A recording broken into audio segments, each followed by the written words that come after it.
दुर्गा नदी के किनारे बसा एक गांव फूलपुर। गांव में कुछ 100-150 लोग रहते थे। अंजलि, जो कि पास ही के जिले में रहती थी और 12वीं पास कर चुकी थी, उसके पिताजी ने बेटी को जल्दी विदा करने के लिए उसकी शादी फूलपुर गांव के मुकेश से करवा दी थी। मुकेश कभी स्कूल नहीं गया था और इस कारण वो पढ़ा लिखा नहीं था और बाकी गांव वालों की हालत भी मुकेश जैसी ही थी। मुकेश के घर में उसके माता पिता भी रहते थे। सासू माँ, मैं बाहर मंदिर तक जा रही हूँ, आधे घंटे में आ जाऊंगी। अरे अभी कहीं जाने की जरूरत नहीं है, चुपचाप जाके रसोई में रात के खाने की तैयारी करो। और ये घूंघट क्यों हटा लिया है तुमने? क्या पता नहीं कि इस गांव में औरतें बिना घूंघट के नहीं रहती? रात में अंजलि छत पर जाकर अपनी मम्मी से बात कर रही होती है। तभी गांव की 3-4 औरतें उसे देख लेती है और दरवाजे पर आकर उसकी सास से शिकायत करने लगती है। और क्या हुआ? अरे छत पे तो देखो, आपकी बहू मटक मटक के किसी से फोन पर बात कर रही है। दिन भर फोन पे लगी रहती है। अरे कल तो मंदिर के पास वो क्या कहते हैं, सेल्फी ले रही थी। शहर की बहू रखना अच्छा शान की बात है, पर देखना इसके लक्षण से ये तो तुम्हारे परिवार को बदनाम ना कर दे। ये पहली बार नहीं था जब सास से गांव के लोगों ने अंजलि की बुराई या शिकायत नहीं की हो। अब तो ये रोज की बात थी। अंजलि ये सब सुन लेती है। जब वो नीचे जाती है तो मुकेश भी वहां आ जाता है। सास कहती है, बेटा, लोग घर आकर शिकायत करने लगे हैं बहू के कामों की।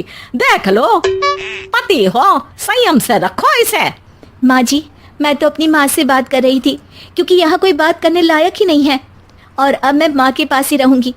वहाँ क्या रहना, वहाँ बाहर के लोग तो ठीक है पर घर के लोग भी इज्जत ना दे सके। अरे नहीं नहीं अंजलि, ऐसा नहीं है, धीरे धीरे सब ठीक हो जाएगा, तुम फिक्र ना करो। अरे बस कुछ बोलना ही नहीं है, सर पे चढ़ा रखा है बहू को। सास मुकेश की नरम बात सुन के वहां से मुंह चढ़ाकर चली जाती है। मैं तो कहती हूँ हम दोनों शहर चले जाते हैं। मैं पढ़ी लिखी हूँ, मुझे वहाँ नौकरी भी मिल जाएगी और थोड़े दिनों में आप भी वहाँ कुछ काम ढूंढ लेना। अरे नहीं नहीं अंजलि, हम यहाँ ना गांव का खेत, माँ पिताजी को छोड़कर शहर नहीं जा सकते। माँ पिताजी को कैसा लगेगा और गांव वाले क्या सोचेंगे? ये कहकर मुकेश सोने चला जाता है और अंजलि की गांव वालों द्वारा बुराई का सिलसिला बहुत दिनों तक चलता ही रहता है। लेकिन अंजलि गुस्सा ना दिखाते हुए समझदारी से काम लेती है। बारिश का मौसम चालू हो जाता है। जोरदार बारिश से पूरे गांव में हाहाकार मच जाता है। दुर्गा नदी में बाढ़ आ जाती है और बाढ़ का पानी पूरे गांव की फसल तबाह कर देता है। फसल की ये हालत देखकर गांव वाले निराश हो जाते हैं और बात तो यहाँ तक पहुँच जाती है कि कुछ लोग तो अंजलि को इस सब का दोषी ठहरा देते हैं। अरे पूरी फसल तबाह हो गई, पता नहीं किसकी नजर लग गई है। अरे जब से चौधरी परिवार में ये शहर की बहू आई है ना, तब से ही गांव की शांति चली गई है। इसके कर्म कांड से माँ दुर्गा नदी भी खुश नहीं है। ये सब सुनकर बेचारी अंजलि रोते हुए अपने घर चली जाती है। कुछ दिन बाद सभी गांव वाले अपनी फसल का मुआवजा लेकर अपने अपने घर आते हैं। मुकेश भी 1500 लेकर आता है। अंजलि को जब पासबुक दिखाता है तो अंजलि हैरान हो जाती है। अरे, ये पासबुक में तो उन्होंने 4000 की एंट्री करी है और आपको सिर्फ 1500 दिए। सच में? अरे वो सरकारी अफसर आपको बेवकूफ बना रहे हैं। सरकार की तरफ से हमें 4000 मिले हैं लेकिन बाकी का सारा पैसा खुद ही खा रहे हैं। आप लोग के अनपढ़ होने का फायदा उठा रहे हैं। ये सब सुनकर मुकेश परेशान हो जाता है लेकिन अंजलि उसे हिम्मत से काम लेने को कहती है और सुबह होते ही मुकेश को पंचायत कार्यालय ले जाती है और साथ में गांव के और लोगों को भी। आप सरकारी बाबू क्या गांव के लोगों को बेवकूफ समझते हैं? आपको क्या लगता है ये पढ़े लिखे नहीं है तो आप कुछ भी मनमानी करेंगे? ये बेचारे दिन रात इतनी मेहनत करते हैं, ये हमारे अन्नदाता हैं और आप इनके साथ ऐसा धोखा करते हैं। अरे क्या बके जा रही है ये लड़की? किस धोखे की बात कर रही है? अपने कांड करके नदी माँ को नाराज करके हमारा नुकसान करके इसे चैन नहीं मिला क्या? सरपंच जी, इन सरकारी बाबू ने मुझे बेवकूफ बनाया है और मेरे हिस्से के पैसे खुद चट कर गए।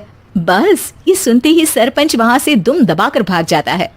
पता चलता है कि जनपद अधिकारियों ने गांव के सरपंच के साथ मिलकर सबके साथ धोखा किया है। सब लोगों का विरोध शुरू हो जाता है और आखिर में अधिकारी सब गांव वालों के हिस्सों के बचे हुए पैसे उन्हें लौटा देते हैं और कई दिन तक सरपंच गांव में लौटता ही नहीं। अंजलि, तुम नहीं होती तो हम गांव वालों को तो पता ही नहीं चलता कि ये हमें हर बार बेवकूफ बनाते हैं।